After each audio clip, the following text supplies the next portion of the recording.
Hey guys, welcome to Not So Private Parts. This is the second video interview that I'm doing. And today we have Anjelica Malone. She is a lactation educator, counselor, wife, mother of two little women. Her and her beautiful family reside in Guam. Her blog, angelicamalone.com, is a platform where women can connect with and be inspired by a global tribe of mamas, makers, and world changers. Welcome, Anjelica. Well, thank you, Brandy. Thanks for having me. Of course, of course. All right, so tell us about yourself.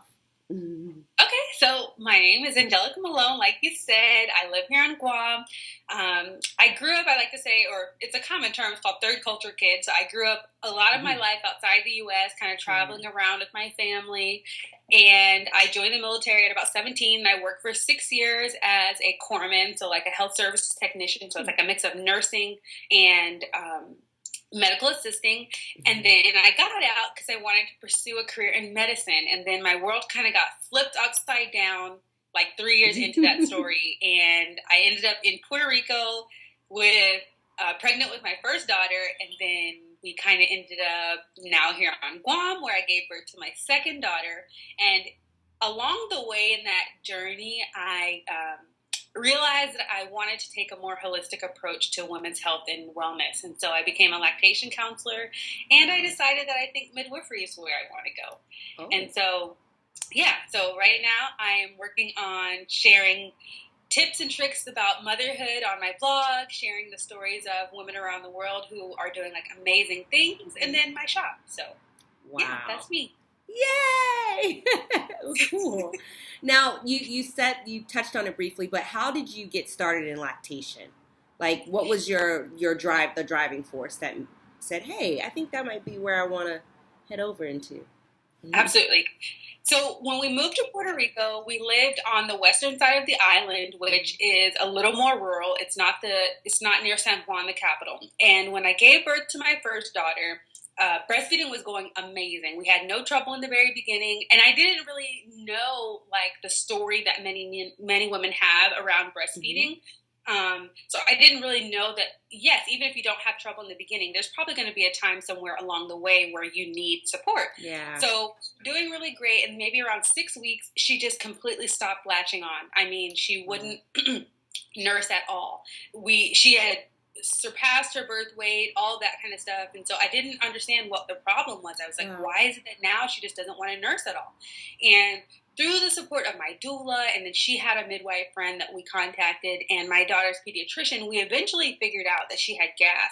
But it took a couple of weeks for us to figure it out. And I want to say they were probably some of the most stressful weeks of my life. It probably took some a little bit of time off my life. There was a lot of tears, a lot of frustration at like every single feeding. We were missing feedings because she wouldn't latch on, and we just didn't know what was going on.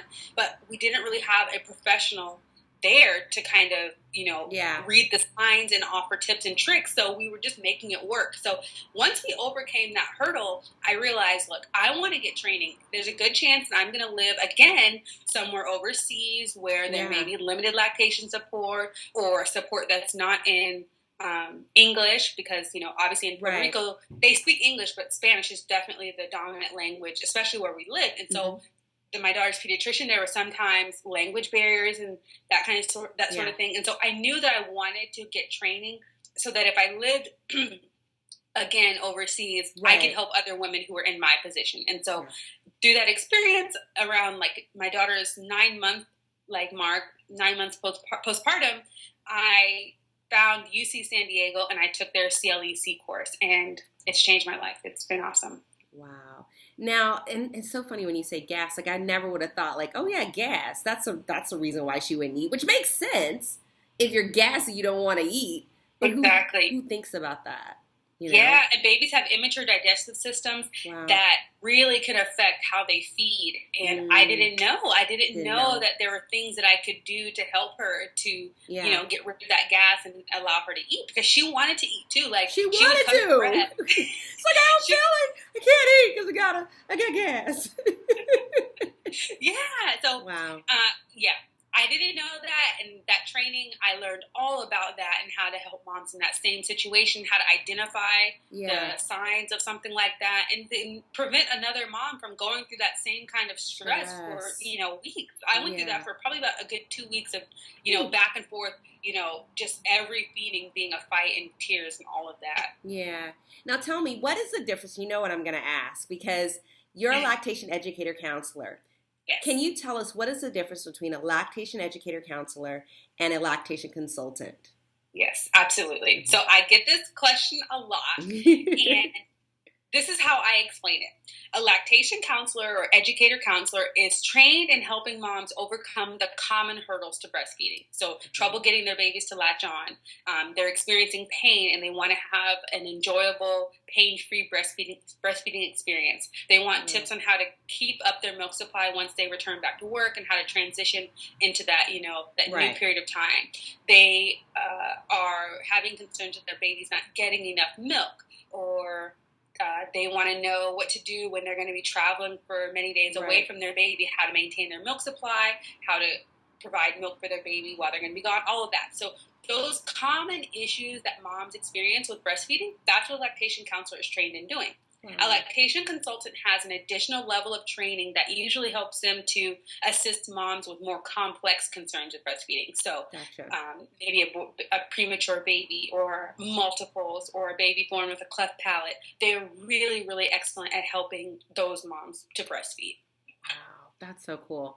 Okay, so what's probably your number one piece of advice that you would give a new breastfeeding mom with a new baby? And I think I've kind of shared this with you before, but one of the things that bothers me, just kind of bothers me a little bit, is when I hear moms say things like, "Oh, well, he's only like 2 days old, and I'm only pumping like an ounce of milk, and my doctor's saying this, my pediatrician's saying that."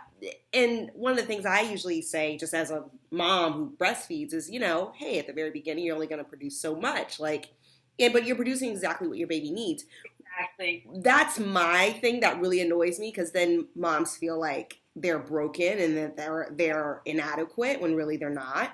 What's one of the things that I guess would be a huge misconception for you with supply in early months? Oh, absolutely. Okay, so I typically tell moms before you give birth, please make contact with a lactation professional.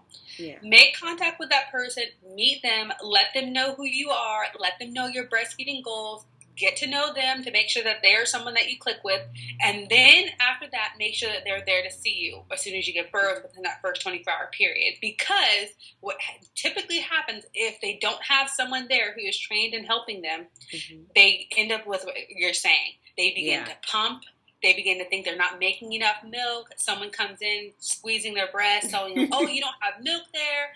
All of that kind of stuff. So if you have a professional there with you, she's going to be right there, addressing all your concerns. She's going to be proactively making sure that you are prepared. She's not going to let you wait until you're already struggling or you're making all these adjustments that kind of are stressing yourself out.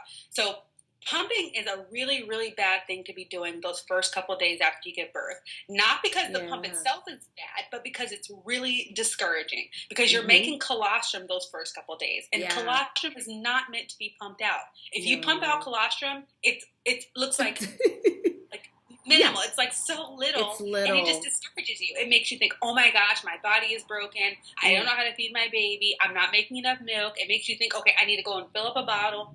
And that actually, and in turn, sabotages your breastfeeding relationship. Yes. Physically and mentally. Yeah. Mentally, because now you're discouraged, and then physically, because now you've expanded your baby's belly with formula a lot, which is typically more than what they need. Their bellies are so tiny when they're born, about the size of their fist or smaller. So if you fill up a bottle, or you use those pre-made bottles that they typically give in the hospital, then you've stretched your baby's belly, and now your milk supply is not adequate. Not because it's not nutritionally beneficial and going to meet the needs of your baby, but now your baby's going to feel hungry because their bellies have been they need more milk. So I always tell moms, get that professional before you give birth so that you guys are already good buddies. you feel comfortable with her, you want to chat with her, she's calling you, nobody feels kind of strange and there's that awkwardness. And then make sure that she sees you that first day or two after you give birth, even if you're still in the hospital or the birth center, or you're at your house. Have her come and she can talk with you through all of that kind of stuff. She'll show you how to get the baby latched on so that the baby gets all the colostrum, you're not wasting anything. And then she'll let you know when you should implement pumping. Yeah. And the mental aspect is everything. I think moms, I wish more people would really focus on that, because I feel like your stress level is a killer of your milk supply. Yes. It really is. Like, when you feel stressed, so when you have people coming in and, just like you said, saying, oh, you're not making enough milk, there's something that happens mentally to a mom that starts to believe it. It says, oh, maybe I'm not. Exactly. Maybe I'm not making And enough then your milk. body follows suit. I mean, I've told you this story before when you and I have talked where, I had a breast reduction at 18 or 19. Yeah, 19. And I didn't breastfeed Jax, my oldest. I wasn't sure if I would be able to breastfeed Jedi, my youngest. And it took one woman coming in who literally squeezed my boob and said, you can make milk. Look at that. And her just saying, you can make milk, I actually believed it. And I was like, I can make milk. I make milk. I make a lot. Oh my gosh, did you see that? I made milk. Does anyone have cereal? I make milk. Like, my mind went there because someone said I could. And I can only imagine, well, I don't have to imagine. With Jax, I had more people saying I wasn't making enough. Or, I don't know if you can. Or, you probably can't. Or, so it's just like, just hearing that, for me, it was a milk killer. So I think that mental aspect is everything. Having that support at the very beginning is everything. So exactly. Yeah. When someone discourages you and speaks those negative words over you, a mom internalizes that. Absolutely. And I think that breastfeeding is not just about breastfeeding. It also is a really good indicator of how a mom transitions into motherhood. If you feel discouraged that first day because you can't feed your baby and someone tells you you're broken, and then not to mention if you end up having a birth experience that wasn't what you expected, you go into motherhood just already feeling really just doubting your abilities, doubting yourself. And so breastfeeding is not just about feeding your baby. No. And you know what I mean? It's actually about building a woman's confidence, empowering her, really not even empowering her. She's already powerful, but just tapping her into that powerful part of herself that she may not have seen or, recognized previously. So definitely. If you have, and that's the other reason I say, have someone there who's already got your back, who's already coming in on your side, on your team, because she's going to come in ready to encourage you, tell you, girl, we've got this. Doesn't matter what your birth experience was like. I don't want you to be discouraged about what happened maybe with your previous birth. We are going to work with where you are right now, and we're going to make sure that you are that milk boss, amazing breastfeeding mama that you totally can be. Absolutely. It's so funny because I feel like even when it comes to birth trauma, like when you mentioned that, like it's when women don't have the birth that they want, it trickles into their milk supply, I think. Like how would you say interventions, certain unnecessary interventions during birth, have you seen those affect milk supply at all? Absolutely. And that's something that I try and tell mothers as well, is because they don't tell you that when you're in labor. And I understand labor is a very raw, real situation. I gave birth, twice. So I know exactly what birth is like. Nobody tells you in the moment, love, the decisions to make right now are going to affect tomorrow when you go to breastfeed. They don't. No one's going to do that. And so, yes, like if you end up having a very long labor where they require IV fluids, so even if you don't end up with like an epidural or something like that, if you just are on IV fluids for a long, long time, you can experience something what's called third spacing, where fluid pretty much builds up in your body, and so you have inflammation all over, including your breasts. So the next day after the labor, or a few hours later after your labor, when you go to breastfeed, your nipples literally have almost sunken in. And the breast tissue is just full of fluid, and it kind of makes it so that the baby can't latch on. It does. It makes it so the baby can't latch on. Yeah. And there's proper ways to manage that where the mom doesn't have any trouble. But imagine if that happened to you, your world is just rocked. Your baby starts to cry. You bring it to your breast. You look at your breast and you're like, where's my nipple? Exactly. Where'd my nipple go? What's going on here? It's going the wrong way. It's going the wrong way. Ouch. Go the other way. We need to here. Go that way, not this way. Wrong way. Yeah. And then imagine the nurse walks in and is like, so, how's breastfeeding going? Yeah. And then add to it perineum pain if you had a tear, or abdominal pain if you had a C-section, or you're on medications for pain. Like, add all that to it. It's just like it's crazy. You're not being prepared for success. You have literally been worked against. Yeah. So there are ways to manage third spacing that someone who is available to you to do one-on-one stuff can help you with. It's easy. It's not even something that's really complex that requires, utensils or anything like that. It's really just a matter of the professional or you placing your hands on your breast, pressing in a proper way to bring that fluid away from the nipple, to bring the nipple back out. Someone else helping you bring the baby to your breast, holding the baby, providing you with that proper support and leverage that you need to keep the baby up, and you're good. You're good. Wow. Well, imagine if you didn't have someone there to do that. Someone who didn't walk in and say, oh, you have third spacing. We should probably do this. Or someone that says to you, hey, tell me about your birth experience. How are you feeling? Do we need to adjust your bed so that you can actually get in a position that's comfortable to nurse? How's your belly? Position is everything. It's everything. Positioning. I mean, I hear so much of that. Yeah. If mom's not comfortable with breastfeeding, baby's not comfortable. Baby's not comfortable. You would be surprised how many times I come over to a mom's house when we start working with breastfeeding, and I notice that she's sweating or that she's getting really uncomfortable, and I'll say, hey, and the baby's not getting latched on. Like, we're having all this trouble with the baby getting real fuzzy. And then I say, are you feeling hot? And she's like, oh my gosh, I'm so hot. Wow. And we have to, can we have a fan in here, please? Can we turn the fan on us? Allow the mom to cool off, take the baby away for a moment. We bring the baby back. We're good. We're good. It's all about that. Yeah. Yes. And women, we sometimes only focus on getting the task done. We need to get that baby. We need to get milk inside our baby. And we forget, how am I feeling? Am I feeling okay? Am I feeling comfortable? Do I feel stressed right now? Because our babies will recognize it. They will feel it. Imagine they just lived inside us for almost a whole year. Why would they not feel that? When you put it, it's so funny because I feel like breastfeeding it makes us implement self-care. It forces us to do it. I mean, we constantly have to check in with ourselves. Like, hey, so am I hungry? Like, I think I'm hungry. Yes, I'm hungry. I remember, because no one told me, they just didn't tell me, that when you breastfeed, if you don't eat, I would feel dizzy. I would feel like I was about to fall out. And it's the same thing when it comes to emotions. Like, the mother has to feel completely comfortable, so... Okay, so as we know, Black Breastfeeding Week is next week. Yep, yes, the 25th, right? Yes, it is. And I am so very excited. I know you're very excited. Everyone's so excited. What are your thoughts on that? On the whole necessity, or maybe a non-necessity, or whatever, of Black Breastfeeding Week? I just want to know. I mean, you know how I feel, but Yeah, you laid it all out there.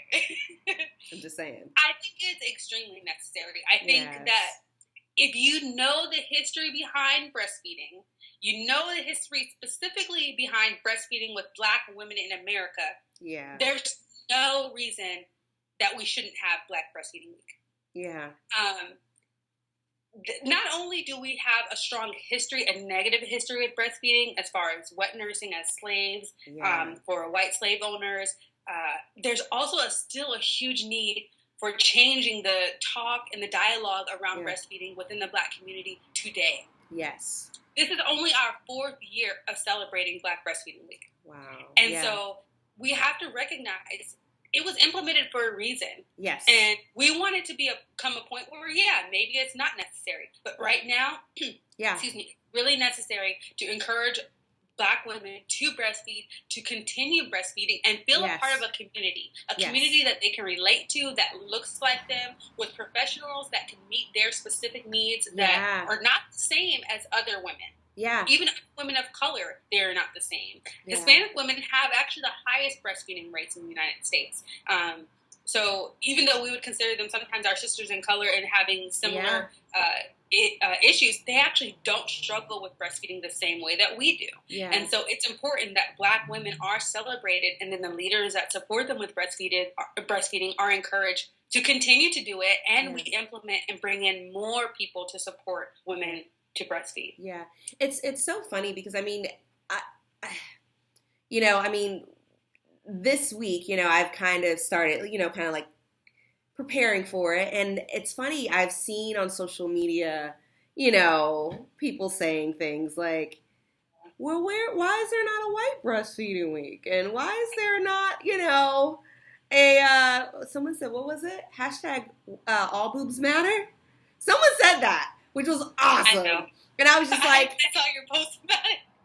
I was like, oh my gosh, they didn't say that. And someone said hashtag white boobs matter.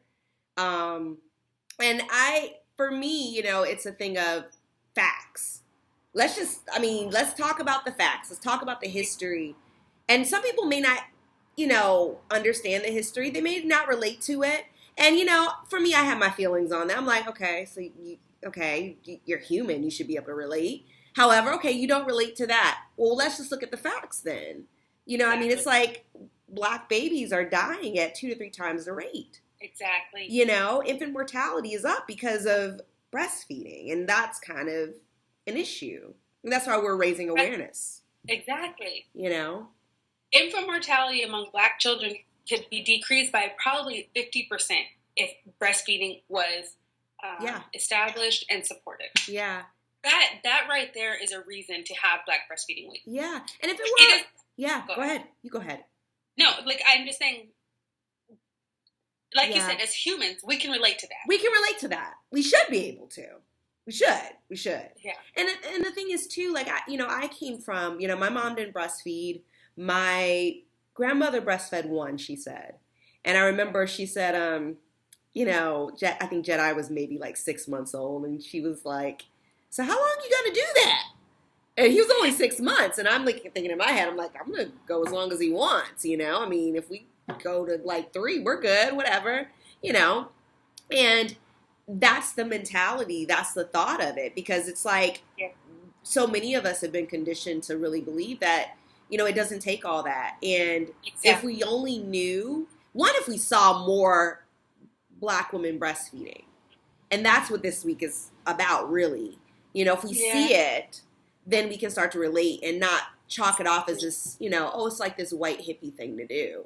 Exactly. When it's not. It's a mother thing to do, It's a mom thing, yeah. It's a mom thing to do. Something I fight against a lot is because I consider myself both a Black woman and a little bit hippie. And so I sometimes worry that when people see me breastfeeding, they think, oh, it's that hippie part of her. And it's like, no, it's not neither the hippie side of me or the Black woman side of me. It's that I'm a mama and I care about my babies and I know how important breastfeeding is. Yeah. And you can be any kind of mama and breastfeed. Yeah. And the thing is that we know that. And I think if we have more Black women out there saying, listen, this is amazing, then people start to relate and be like, oh, well, tell me more about it. And then also there's so many other things that we have to break through, the races, the structural racism of it, the economics of it. I mean, it takes a lot of work to breastfeed in the sense of, so many of us, unfortunately, with the maternity situation here in our country, moms have to go back to work at 6 weeks. You have to go, some people have to go back to work at 4 weeks, 8 weeks, and that's not enough. So it's like, you have, it's like, okay, they gave us a breast pump, and that's awesome. But at the same time, it's like, if you have all these things stacked up against you, where you're having to pump in a closet, or pump, and there's no adequate place to pump at your job, it's like, what are you going to do, And then you have so many other things, like, what if the woman doesn't have the support that she needs? So there's a lack of support. There's not a place to pump. A lot of people don't even know that there is access to pumps now. Exactly. A lot of people don't even know that. So there's so many things that it's like that I feel like are stacked up against women, but I think Black women from breastfeeding. It's the economics, the racial part of it, the support, it's so much, and then there's the history, and it sucks, you know. So it's necessary. It's so very necessary. All those things that you said, definitely, they affect all women who breastfeed, but I think particularly Black women, a more difficult struggle in those areas. Yeah. Your employer, you know, imagine how do you discuss that with your employer that you want to breastfeed when you don't even feel fully supported at home? Yeah. You know what I mean? Imagine going out in public. Not only do you not see other people that look like you breastfeeding, but now you're in public amongst all types of people looking at you breastfeed. You know, it's just like the media plays such a large role too. It does. You know, we don't see a lot of Black women on the cover of magazines or in, you know, advertising, especially not with their boobs, their breasts out, breastfeeding. And that's exactly. So that's what I mean. And so when you go to breastfeed and you want to be against that norm, you kind of are like, I don't even know what it looks like for me. Yeah. What does it look like for me? I don't know anyone. Like, are people going to be thinking that's strange because they've never seen it? Am I going to be looking more like a show than I am just like a mom feeding her baby? Yes. Yeah. So it's all those. And it's funny because like even like when you said being, you know, when I'm out there and I'm breastfeeding with my boob out, like that goes even to the over sexualization of Black women, because it's like we can be out there twerking. Exactly, right? And that's, you know, that's digestible. Exactly. But when we breastfeed, then, well, I don't know. That's just put that away. So it's so, and then, I mean, that goes way back. Like, it's crazy. It's crazy. You know, it's so much stigma attached to it. So it's kind of needed. And I want young women to know, especially young Black women to know, you can be beautiful and gorgeous and, you know, be a sexual being, but also make wise health choices for yourself. Yes. Yeah. Because you don't have to only be one-sided. Yeah. Be multidimensional. You can be a mother who makes great health choices for her baby. You can be someone who takes care of yourself, and also someone who enjoys their sexuality and is gorgeous and doesn't mind showing. But don't just let someone objectify you and make you this one thing. And define that for you. Yeah. Because I think that's what happens so much. And I think that's why sometimes we feel so weird with breastfeeding, especially breastfeeding in public, because of that objectification. It's like even when we feed our babies, we feel like someone's looking at us as opposed to our white counterpart. And I'm not saying that white women don't feel objectified, but I feel like with our history, it feels like that. It's like so much of the sexualization that is put on us, you know? And so even when we do the most natural thing, it's not seen a lot, you know, and unless, you know, we're doing something that's, you know, again, it goes into that whole media hype, and it's like, you know, we're not that. It's so much broader than that, you know. So we feed our babies, we breastfeed, we do all that, you know. # Black Moms Breastfeed, you know. So, and we can twerk, whatever, you know. We can do it. We can do all of it, you know. It's like, but we define that for ourselves, you know. So anyways, so okay, so I think we all know how we feel about that. So all right, so what, you know, I have to ask this because in the spirit of Not So Private Parts, what is your most embarrassing period story? I have to ask that because we talk about that on the blog, so you have to. Oh my gosh, you have to. I'm sorry. I'll tell you mine if you tell me yours. Okay. So I'm going to tell you. I don't even think I told my best friend about this, but she probably knows because I was a strange weirdo that acted like nobody saw it, but she probably saw it anyway. But she was sparing my feelings and didn't say anything. So I think I was at the airport getting ready to leave. Yes. her mom took me to the airport. We were sitting in like this little booth seat. So there's like a table, a booth here, a booth here. I was sitting on the side with her mom, and she was sitting on the other side. And we were just chatting. And I don't know if I knew my period was coming or if I just like, I don't know, forgot to change or what. So anyway, we're sitting there and I can like feel it. I'm like, is this going through my pants right now? And I was like, no, I just can't happen. So I got up and I think I sat there. I just sat there. I'm like, just sat there. I just sat there. I'm like, I know this is not happening. And we kept talking. We finally said our goodbyes and all that. And, I was like, okay, I got to go. I got up. Like, we were giving kisses and hugs. And I looked at the seat, and there was, like, a little bit of blood in the seat. And I was like, no. What did you do? I just walked away. You're like, I'm going to leave that. That was for you. It's over there. It's for you. It's a token of my appreciation. It's so horrible, Brandy. It's so horrible. I was just so embarrassed. I was like, no, this cannot be happening. And now that I look back on it, I am so much more comfortable with, like, all of that. Yeah. That doesn't bother me anymore. I would have probably been like, oh, my gosh, girl, don't look. Let me wipe this up. But back then, I guess, like, there was no real dialogue. Like, what you're doing with Not So is amazing because I do want to change that kind of feeling around women's issues. Like, I can be all of these different things and still be a woman who menstruates, and don't make me feel bad about it. Yeah, that's what we do. Like, it's kind of awesome. Like, we have babies and we menstruate and we can feed them and we do all those other things. Like, it's crazy, Exactly. Yeah. There has to be more dialogue about it, for sure. So, well, thank you for sharing that with us. So, well, as always, thank you for sharing your not so private parts, Anjelica. And for everyone who wants to contact her, you can reach her at www.anjelicamalone.com, right? So, Anjelica with J. Awesome. And then you're also Mothering Naturally on Instagram. So make sure you guys check her out. All right. See ya.